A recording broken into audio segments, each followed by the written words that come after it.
Olá, seja mais uma vez bem-vindo ao Na Sala com o Professor.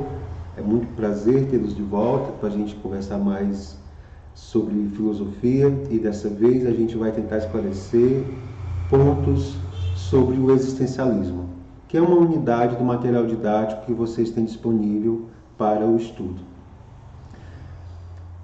Vou mais uma vez enfatizar o elemento que a gente vem tocando aqui durante esses encontros, que é a necessidade da participação de vocês, a necessidade que vocês possam interagir conosco, nos enviando suas dúvidas, nos enviando as questões que vocês não conseguiram entender, como também é bastante prazeroso que vocês enviem a opinião de vocês sobre o conteúdo também, posicionamento, como que você vê tal pensamento, se você concorda ou não, o que você identifica como elemento fraco naquele pensamento, como contradição naquele pensamento. Isso também é muito importante, porque é uma forma da gente trocar saberes, é uma forma da gente dialogar em função da construção deste conhecimento mais aprimorado, mais sistemático.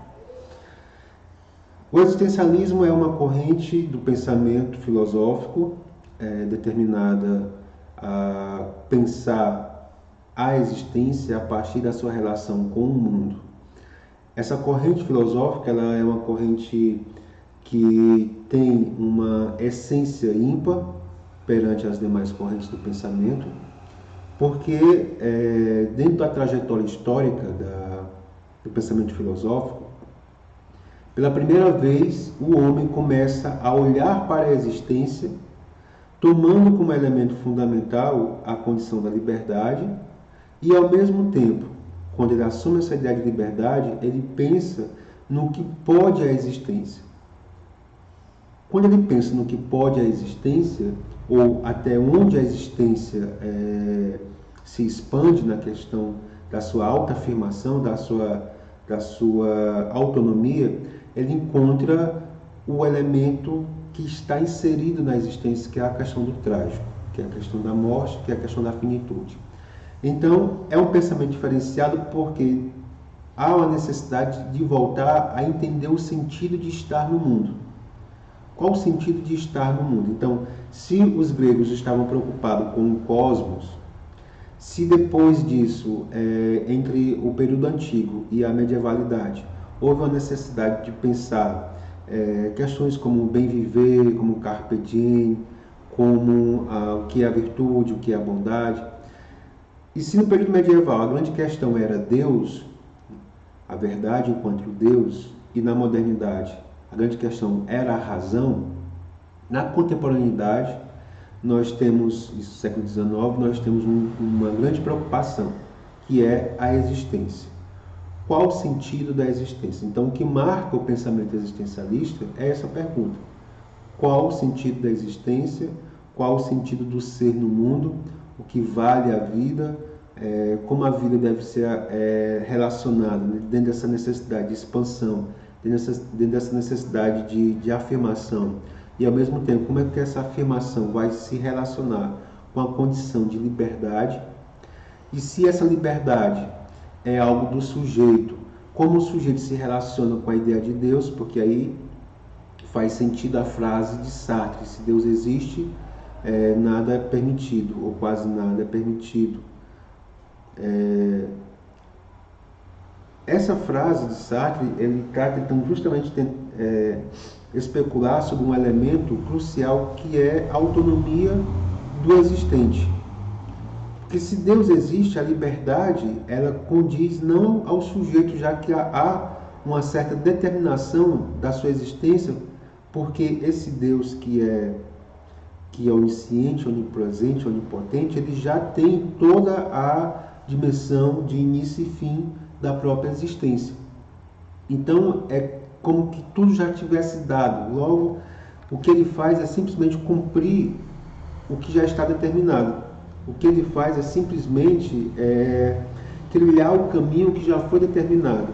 Logo, essa existência não faz sentido, porque essa existência ela não é constituída. Ela já foi constituída. Então, o indivíduo ele perde um certo sentido no seu viver. E essa perspectiva filosófica, que é inaugurada, entre aspas, com Kierkegaard, essa forma de pensar a existência, ela é uma forma única dentro de todo o pensamento filosófico, dentro de toda a tradição filosófica. Justamente porque ela coloca agora não mais o cosmos como centro, não mais Deus como centro, não mais a razão como centro. Ela coloca agora o sujeito como centro. O sujeito, as suas angústias, o medo, a condição efetiva que é a morte. Então, esses elementos são os elementos cruciais para o pensamento. O pensamento vai tentar responder a isso. E dentro desses pensadores, nós temos o Kierkegaard, que ele começa a fazer essa intensa reflexão sobre a liberdade, sobre a existência, sobre a ideia da fé. O indivíduo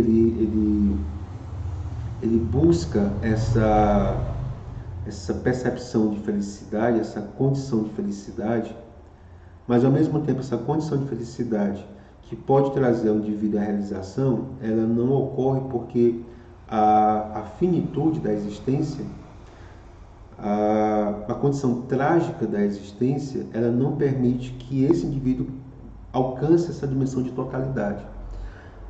Mas essa dimensão de totalidade pode estar presente dentro de uma outra lógica, que não é a lógica do pensamento, que não é a lógica da racionalidade, que não é a lógica racional de mundo.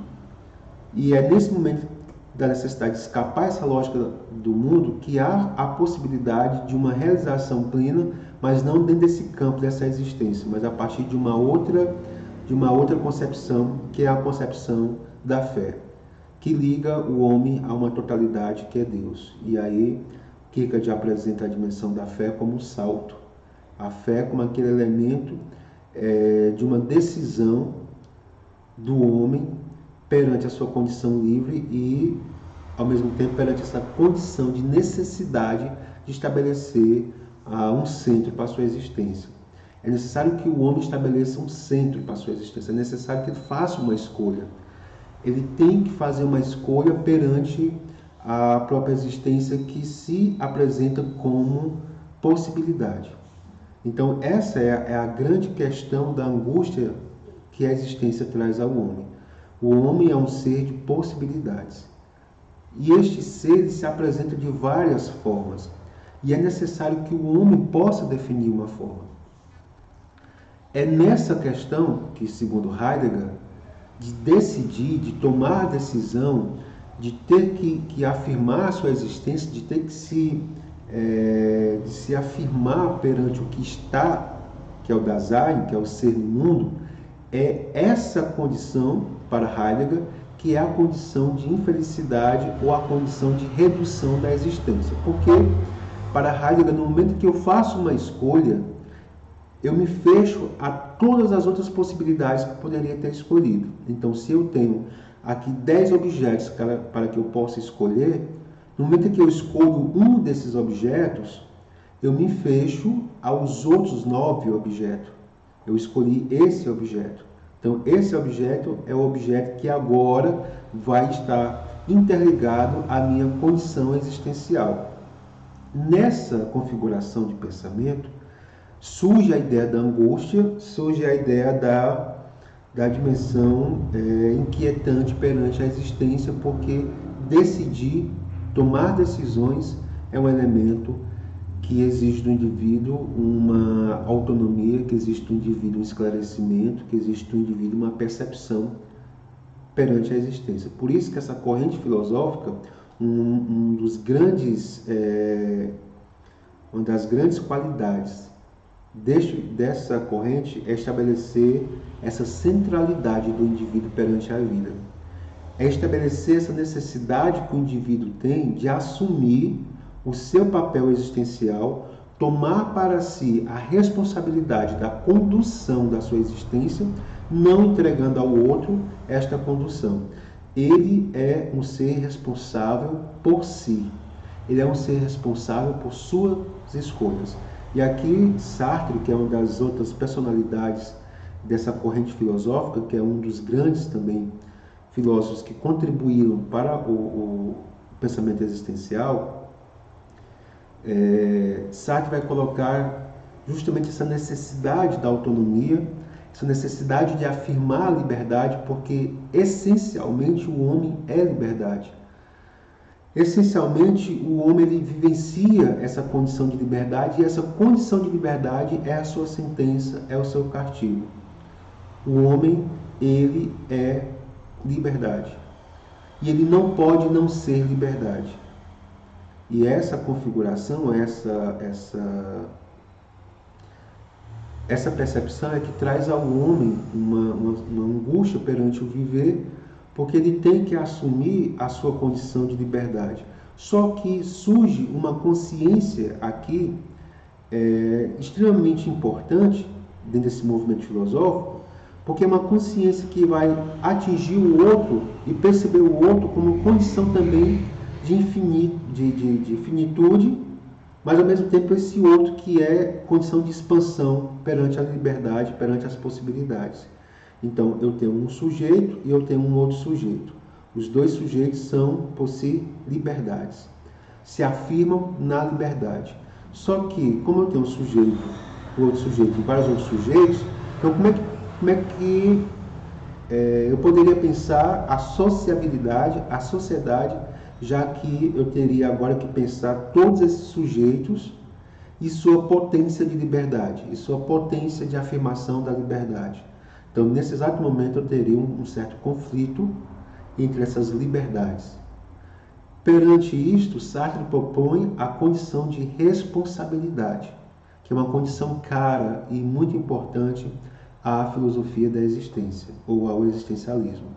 E é nessa condição de responsabilidade que o existencialismo se torna humanista. E é uma das obras do Sartre, que é o existencialismo, é o humanismo. Por que é o humanismo? Porque ele olha para o horror da existência, não só por isso que eu já falei, que é a questão da responsabilidade, mas também porque ele olha perante o horror da existência. Nós estamos num contexto pós-guerra, nós estamos num contexto de extrema dominação da condição humana, de aniquilação dos valores humanos. O ser humano ele é desgastado pela lógica da produção, o ser humano ele é desgastado pela lógica capitalista, que vê o indivíduo e a existência como única forma de produção de riquezas, e essa forma de produção de riqueza ela tá na mão do capitalista, que explora esse indivíduo. E dentro dessa percepção, juntando com pós-guerra, juntando com todo o terror nazista, que é o terror de aniquilação do diferente, surge a ideia de estabelecer essa consciência perante o outro, essa consciência perante a existência do outro. Por isso que o Levinas, que é um pensador também existencialista, vai dizer que a ética, dentro dessa concepção de um pensamento existencial, se funda no rosto do outro.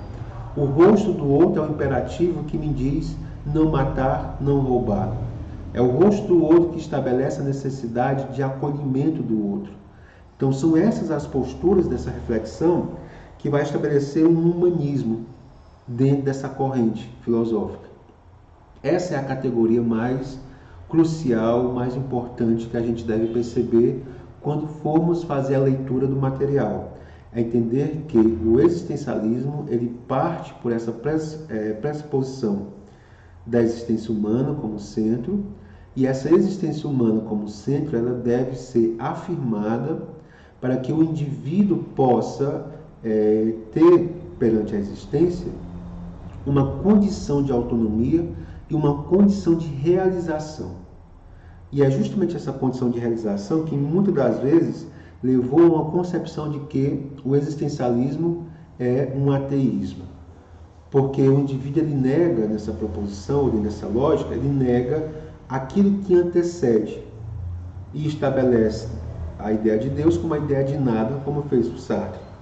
Porém, é necessário entender também que nós temos dentro do existencialista pensadores cristãos, não só como Kierkegaard, mas como Gabriel Marcel e Merleau-Ponty. e Martin Buber.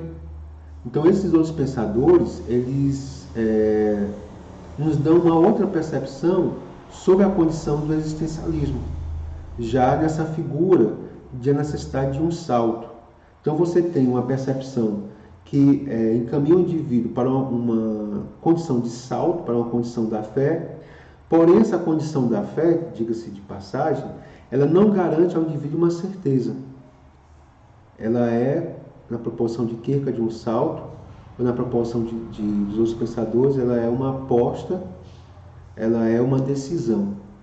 A vida, ela tem que, em determinado momento, ela tem que se apropriar de si e optar por algo.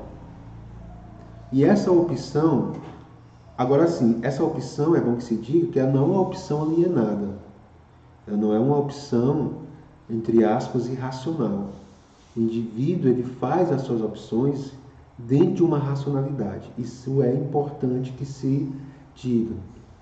Porque mesmo quando o Kierkegaard opta pelo salto, o Kierkegaard, ele esgota o elemento da racionalidade atrás da lógica do mundo, mas não encontra essa lógica no mundo. E percebe que há uma possibilidade de uma outra instância que pode determinar a existência, que é a existência de Deus. Mas que isso só pode ser compreendido superando um raciocínio lógico que está no mundo.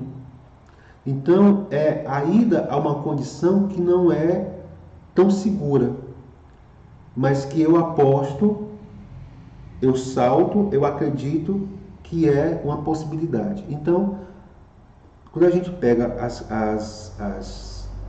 as formulações sistemáticas do pensamento, ou seja, as filosofias dentro desses autores, nós vamos ter um elemento comum, que é a necessidade de se impor perante a existência e de se impor de forma autônoma, de se impor de forma coerente com a relação vida, pensamento e ação.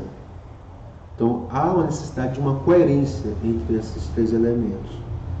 E é essa coerência entre esses três elementos que se reconfigura a sociedade e o valor e a ética, e o valor e a ética constrói uma condição de alteridade perante o diferente. E isso, repito, é a condição humanista do existencialismo. Então, dentro do material didático, vocês vão ver uma síntese do pensamento do Kierkegaard, do Nietzsche, do Sartre, Merleau-Ponty, do Heidegger, da Simone de Beauvoir, e uma apresentação sucinta, mas ao mesmo tempo uma apresentação que vai tentando dar a ideia do que seja essa corrente filosófica, do que seja este pensamento que busca efetivar a existência acima do elemento trágico que há no mundo. Essa corrente foi, durante muito tempo, muito questionada, ela foi colocada como um elemento que não tinha uma base de sustentação teórica, porém é uma escola filosófica que tenta efetivar e trazer uma condição de esclarecimento perante a existência, efetiva e esclarece a existência. Porque há um entendimento aqui de que, segundo Camus, tudo só vale ou só faz sentido se decidirmos se vale ou não sentido vivermos. Se optamos por viver, se optamos por existir, então o elemento trágico deve ser acolhido para ser superado. Então, se há a escolha do viver, se há a opção racional de aceitar a existência, então há a necessidade da força. Então, essa filosofia, tomando a perspectiva de Nietzsche, é uma filosofia da força, é uma filosofia da potência, é uma filosofia de afirmação perante a negação que é o mundo, como já dizia Schopenhauer, um outro existencialista. E acolhendo a dimensão do trágico da existência, que eu vou necessitar de